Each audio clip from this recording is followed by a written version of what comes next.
Assalamualaikum warahmatullahi wabarakatuh. Yang terhormat Bapak Dr. Arifin Maksum MPD selaku dosen pengampu mata kuliah Perspektif Global Berwawasan Keesdean dan teman-teman sekalian. Akhir-akhir ini kita sering mendengar berita kenaikan harga kebutuhan pokok yang salah satunya disebabkan oleh semakin naiknya nilai kurs mata uang dolar Amerika terhadap nilai mata uang rupiah.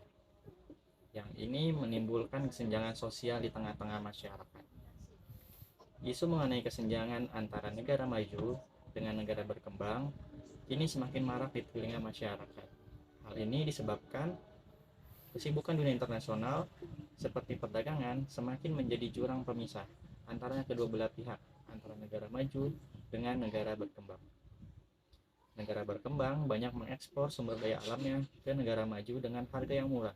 Sedangkan negara berkembang ini sendiri membutuhkan barang impor seperti teknologi canggih pada sektor pertanian, pertambangan, dan sebagainya dengan harga yang begitu mahal. Dari satu sisi ini saja telah terlihat kesenjangan antara negara maju dengan negara berkembang. Dengan topik kesenjangan antar negara ini, izinkan kami kelompok 8 yang beranggotakan Dina Rosmayanti, Letitia, dan Muhammad Dafa Zakaria Ansor akan mempresentasikan hasil diskusi kami yang berjudul Kesenjangan antara negara-negara maju, berkembang, dan terbelakang. Perumusan masalah yang akan kami bahas ada 4. Yang pertama, apa yang dimaksud dengan negara maju, negara berkembang, dan negara terbelakang.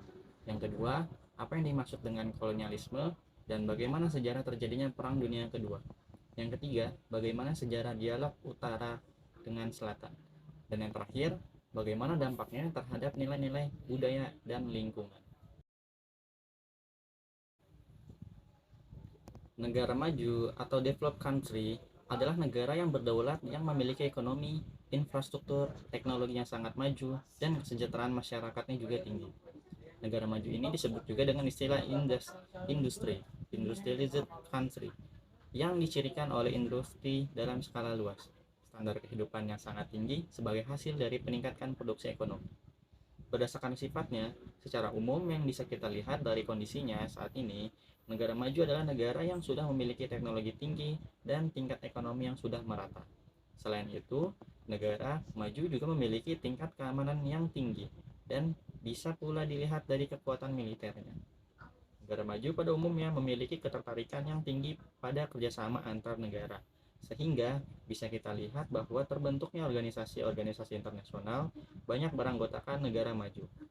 Negara maju memiliki kesadaran bahwa kerjasama dapat menguntungkan setiap pihak, misalnya dalam tujuan bentuk kerjasama meningkatkan ekonomi maupun perdamaian. Berikut adalah ciri-ciri dari negara maju. Yang pertama, memiliki pendapatan per kapita yang tinggi. Negara yang maju memiliki pendapatan per kapita yang tinggi tiap tahunnya. Menurut Kantor Perwakilan Perdagangan Amerika Serikat, negara dengan pendapatan per kapita di atas 12.375 US dollar per tahun digolongkan sebagai negara maju. Dengan memiliki pendapatan per kapita yang tinggi, nilai ekonomi negara tersebut akan terdongkrak. Oleh karena itu, jumlah kemiskinan bisa diatasi. Yang kedua, keamanannya sudah terjamin. Tingkat keamanan negara maju sudah lebih terjamin jika dibandingkan dengan negara berkembang. Hal ini juga merupakan efek samping dari canggihnya teknologi di negara maju. Dengan teknologi yang canggih, fasilitas keamanan dan teknologi persenjataan juga turut berkembang menjadi lebih baik. Yang ketiga, terjaminnya kesehatan. Selain terjaminnya keamanan, kesehatan pada sebuah negara maju juga sudah terjamin. Hal ini ditandai dengan berbagai fasilitas kesehatan yang memadai, seperti rumah sakit dan petugas medis yang terlatih dan handal. Oleh karena itu, angka kematian pada negara maju bisa ditekan dan angka harapan hidup penduduknya bisa tinggi. Selain itu, dengan adanya fasilitas kesehatan yang memadai, perkembangan penduduk di negara maju juga bisa terpantau. Yang keempat, kecilnya angka pengangguran. Di negara maju, angka pengangguran tergolong kecil karena setiap penduduknya bisa mendapatkan pekerjaan. Salah satu negara maju seperti Amerika Serikat memiliki total pekerja produk sebanyak lebih dari 163 juta jiwa per Januari tahun 2022. Dengan tingginya jumlah tenaga kerja dan kecil angka pengangguran, maka negara bisa dikatakan sukses dalam menyediakan lapangan pekerjaan bagi masyarakatnya yang sedang dalam masa produktif. Masyarakat yang bekerja juga turut menyumbangkan angka PDB per kapita suatu negara. Yang keempat, menguasai iptek atau ilmu pengetahuan dan teknologi. Penduduk negara maju cenderung sudah sangat menguasai iptek. Oleh karena itu, dalam kehidupan sehari-hari, mereka juga sudah menggunakan teknologi canggih dan alat-alat modern untuk mempermudah kehidupan sehari-hari. Terlebih pada masa saat ini, di mana teknologi begitu besar peranannya dalam aktivitas dan keseharian kita. Maka negara yang unggul dalam sektor teknologi akan besar peluangnya untuk menuju negara maju. Beberapa negara maju yang unggul karena mengandalkan teknologinya yakni Finlandia. Negara kecil di utara benua Eropa ini menempati urutan pertama di dunia, di depan Amerika Serikat sebagai negara dengan teknologi paling maju di dunia, menurut laporan terbaru yang disusun oleh Program Pembangunan PBB. Yang kelima, tingkat ekspor lebih tinggi dibanding impor. Tingkat ekspor di negara maju lebih tinggi dibandingkan tingkat impor karena unggulnya SDM dan teknologi yang dimiliki. Selain itu, negara tersebut juga sangat baik dalam memanfaatkan hasil sumber daya alam untuk kemakmuran negara. Hal ini terbukti dari Tiongkok yang kini menjadi negara adidaya karena fokus pada perdagangan dan berhasil menjadi eksportir nomor 1 di dunia. Berikut ini adalah persebaran negara-negara maju. Di benua Eropa ada Austria, Jerman, Belanda, Belgia, Yunani, Portugal, Denmark, Irlandia, Spanyol, Finlandia, Italia, Swedia, Prancis, Luxembourg, Inggris, Andorra, Norwegia, Islandia, San Marino, Liechtenstein, Swiss, Monaco, dan Vatikan. Di benua Asia ada Jepang, Singapura, Korea Selatan, dan Taiwan. Di benua Amerika ada Amerika Serikat dan Kanada. Di benua Australia dan Oceania ada Australia dan New Zealand atau Selandia Baru. Selanjutnya, saya akan menjelaskan tentang negara berkembang. Negara berkembang adalah istilah yang digunakan untuk mengelompokkan negara-negara di dunia berdasarkan tingkat perekonomian, kualitas hidup penduduk, dan tingkat pendapatannya yang masih berkembang dan akan terus tumbuh. Secara garis besar, negara berkembang saat ini belum mencapai target pembangunannya. Namun, pembangunan tersebut ada pada banyak faktor, misal dari kualitas pendidikan, sumber daya manusia, kekuatan ekonomi, dan hal-hal lainnya yang berkaitan dengan kualitas hidup masyarakat di negara tersebut masih belum bisa memenuhi target. Berikut adalah ciri-ciri dari negara berkembang. Yang pertama, pendapatan per kapita yang cenderung rendah. Pendapatan per kapita di negara berkembang tidak sebesar negara maju, karena masih tingginya angka pengangguran. Menurut data dari World Bank, negara dengan pendapatan per kapita rendah diukur berdasarkan jumlah pendapatan per kapita di bawah 975 US dollar per tahun. Yang kedua, keamanan tidak terjamin. Tidak seperti di negara maju, keamanan di negara berkembang masih sangat minim dan tidak layak. Oleh karena itu, angka kriminalitas di negara berkembang juga masih tergolong tinggi. Kenapa faktor keamanan juga termaksud dalam ciri negara maju dan berkembang? Salah satunya karena keamanan berpengaruh pada kenyamanan masyarakat yang tinggal di negara tersebut. Keamanan juga diperlukan pada kegiatan perekonomian dan pembangunan negara. Yang ketiga, fasilitas kesehatan yang minim. Fasilitas kesehatan di negara berkembang juga tergolong minim. Belum banyaknya fasilitas kesehatan yang layak pakai menyebabkan penduduk di negara berkembang lebih rentan terserang penyakit. Oleh karena itu, angka kematian di negara berkembang juga lebih besar dibanding angka kematian di negara maju, yang kemudian mengakibatkan rendahnya angka harapan hidup. Yang keempat, perkembangan penduduk tidak terkendali. Negara berkembang mempunyai jumlah rata-rata penduduk yang sangat besar dibandingkan negara maju karena tidak terkendalinya perkembangan penduduk. Hal ini juga merupakan akibat dari minimnya edukasi dan fasilitas kesehatan. Dalam waktu jangka panjang, membludaknya angka penduduk bisa menimbulkan masalah baru bagi sebuah negara. Misalnya, ketersediaan fasilitas umum akan terasa kurang, terbatasnya lapangan pekerjaan, dan hal-hal lainnya yang membuat situasi kehidupan masyarakat jadi kurang ideal. Yang kelima, besarnya angka pengangguran. Di negara berkembang, angka pengangguran masih tergolong tinggi karena lowongan pekerjaan yang tersedia masih belum tersebar secara merata. Selain itu, tingkat pendidikan yang kurang merata juga menjadi salah satu faktor yang menyebabkan besarnya angka pengangguran. Nah, jika pemerintah suatu negara bisa mengatasi masalah pengangguran ini, maka penduduk usia produktif bisa hidup sejahtera dan ekonomi akan meningkat. Dan yang terakhir, impor lebih tinggi dibandingkan ekspor. Dikarenakan rendahnya pengelolaan SDA dan SDM negara berkembang lebih sering membeli barang dari luar negeri. Padahal tentu saja bila kebutuhan sebuah negara sangat tergantung dari negara lain, maka posisi dari negara tersebut bisa dikatakan tidak stabil, termasuk mudah terpengaruh dari ketidakstabilan negara lainnya. Kemudian ada negara terbelakang. Negara terbelakang adalah negara yang tidak mampu berdiri sendiri karena tidak memiliki sistem ekonomi yang dapat memenuhi dan menstabilkan tingkat perekonomian negaranya, sehingga dapat mempengaruhi keadaan kehidupan masyarakat di negaranya. Selain itu, negara terbelakang memiliki tingkat kemiskinan yang tinggi dan terjadi hampir di seluruh wilayah negaranya. Kondisi negara terbelakang menurut Paul Hoffman ada 6. Yang pertama, memahami negara terbelakang apabila melihatnya. Kemudian yang kedua, ditandai adanya kemiskinan, pengemis, dan sulit mencari pekerjaan. Yang ketiga, industri yang tenaga dan listrik yang tidak memadai.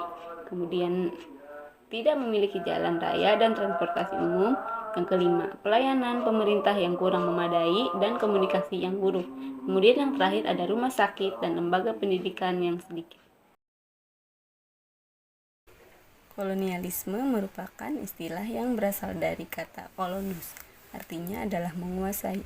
Oleh sebab itu, kolonialisme dapat dimaknai sebagai suatu upaya yang dilakukan suatu negara untuk menguasai wilayah tertentu di luar negaranya.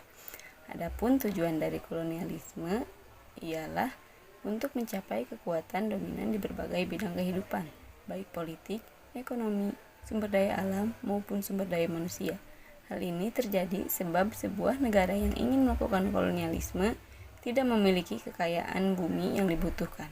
Selain itu, sebuah negara yang hendak melakukan kolonialisme merupakan negara superior daripada negara lain.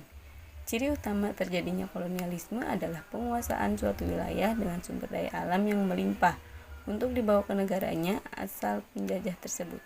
Biasanya proses kekuasaan ini berlangsung cukup lama karena dukungan militer yang kuat. Contoh negara yang berhasil menguasai wilayah lain yaitu Belanda, Spanyol, Portugis, dan Inggris. Menjadi konflik paling mematikan sepanjang sejarah umat manusia karena memakan korban 50-70 juta jiwa dari seluruh dunia. Perang Dunia Kedua terjadi pada kurun waktu 1939 sampai dengan 1945. Penyebab dari perang ini secara umum dikarenakan adanya konflik ideologi di antara negara-negara Eropa, Amerika, dan Asia. Peristiwa itu ditandai dengan berbagai aksi unjuk kekuatan maupun ekspansi militer terhadap wilayah-wilayah tertentu. Sebagian besar negara-negara yang turut terlibat dalam perang tersebut akhirnya terkena dampak di bidang militer, sosial, budaya, politik, ekonomi, dan sebagainya. Salah satu faktor yang menyebabkan rangkaian peperangan tersebut adalah adanya pemikiran mengenai fasisme. Saat itu, 3 negara yang berideologi fasisme beraliansi dengan nama poros Roma, Berlin, Tokyo, atau negara Italia, Jerman, dan Jepang. Kendati memiliki perbedaan pedoman mengenai ideologi tersebut, tetapi semuanya mengarah kepada tindakan merendahkan bangsa lain. Hal inilah yang menyebabkan ketiganya berusaha untuk menduduki wilayah dari negara-negara lain. Faktor kedua yang menyebabkan meletusnya Perang Dunia Kedua adalah kebijakan appeasement, politik asalkan kamu senang, dari Imperium Britania dan Prancis. Kebijakan ini mengibaratkan mereka mengarah terhadap tindakan-tindakan Jerman. Namun, upaya tersebut ternyata tidak cukup memberikan rasa puas kepada pihak Jerman. Perang Dunia Kedua dimulai ketika Jerman dengan prinsip fasisme menginvasi Polandia tanggal 1 September 1939. Imperium Britania dan Prancis dengan terpaksa menyatakan perang dan menanggalkan prinsip mengalahnya tersebut. Sejak saat itu, negara-negara lain juga mulai terlibat dalam pertempuran skala besar karena Jerman semakin membabi buta ingin menguasai wilayah lain. Namun Jerman tidak hadir sendirian. Italia telah menjadi aliansinya sejak akhir 1936 hingga awal 1941 melalui serangkaian perjanjian, lalu diikuti dengan masuknya Jepang pada Desember 1941. Jepang bergabung dengan blok poros untuk menyerang Amerika Serikat dan teritori Eropa di Samudra Pasifik dan sebagian besar Pasifik Barat. Ketiga negara itu kemudian terlibat perang melawan blok sekutu yang berjumlah lebih banyak. Di antaranya adalah Imperium Britania, Perancis, Uni Soviet, Amerika Serikat, Pemerintahan Nasionalis Republik Tiongkok, Belanda, Polandia, dan beberapa negara lain yang memperoleh dampak dari pendudukan blok poros. Secara terperinci, Perang Dunia Kedua disebabkan oleh adanya dua faktor, yaitu yang pertama faktor umum, negara maju saling berkompetisi satu sama lain untuk menguatkan pangkalan militer dan senjata. Adanya politik aliansi yang menyebabkan lahirnya dua blok besar dan kegagalan Liga Bangsa-Bangsa atau LBB dalam menciptakan perdamaian dunia. Yang kedua faktor khusus. Pada 1 September 1939, Jerman melakukan penyerbuan ke kota Danzig, Polandia. Polandia sendiri merupakan negara yang diawasi oleh LBB. Hitler di sisi lain menuntut penguasaan atas Danzig karena penduduknya merupakan bangsa Jerman, tetapi Polandia membantahnya.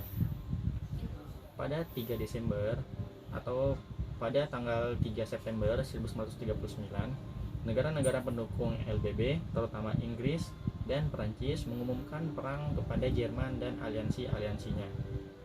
Pada 7 Desember 1941, Jepang menyerang pangkalan armada angkutan laut milik Amerika Serikat yang berada di Pearl Harbor, Hawaii.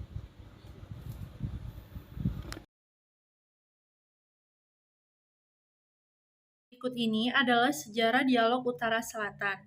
Setelah Perang Dunia II, dunia tidak lagi terbagi atas blok Barat dan blok Timur, melainkan kelompok Utara dan kelompok Selatan. Istilah Utara dan Selatan dalam hal ini lebih bernilai ekonomis jika dibandingkan dengan nilai geografis. Kelompok Utara merupakan kelompok negara industri maju yang memiliki teknologi canggih serta produksi industri yang selalu meningkat, sedangkan kelompok Selatan merupakan kelompok negara yang sedang berkembang atau negara miskin. Kedua kelompok tersebut masing-masing mempunyai potensi dan peran penting dalam perekonomian internasional. Harapannya, hubungan Utara-Selatan ini akan menghasilkan kemakmuran bagi semua negara di dunia, tetapi kenyataannya hanya menciptakan kemakmuran bagi negara-negara di kawasan utara dan merugikan negara-negara di kawasan selatan. Melihat keadaan tersebut, maka kedua belah pihak menganggap penting adanya kerjasama Utara-Selatan dalam rangka perubahan dalam tata hubungan dunia baru yang lebih adil. Guna menghindari pertentangan yang semakin tajam antara Utara-Selatan, maka diadakan dialog Utara-Selatan yang mulai dipopulerkan sejak dilangsungkan konferensi kerjasama ekonomi internasional tingkat menteri pertama di Paris, Prancis pada tahun 1975. Tujuan mendasar dari dialog Utara-Selatan adalah mencari kesepakatan dalam mengubah hubungan antar negara-negara industri kaya atau G7 dengan negara-negara berkembang atau G15. Dampak terhadap nilai dan budaya.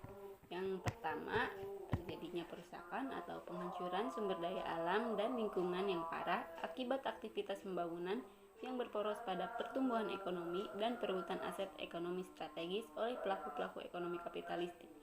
Yang kedua, adanya pemiskinan pada masyarakat agraris di pedesaan dan masyarakat di negara-negara dunia. Ketiga, bersamaan dengan terjadinya pertumbuhan ekonomi yang pesat di kelompok maju juga diikuti dengan memperkuatnya kesenjangan yang semakin tajam antara kelompok kaya yang berjumlah sedikit dan kelompok miskin yang berjumlah banyak. Demikianlah presentasi kami kelompok 8. Semoga apa yang kami presentasikan dapat menambah wawasan teman-teman semua. Terima kasih. Wassalamualaikum warahmatullahi wabarakatuh.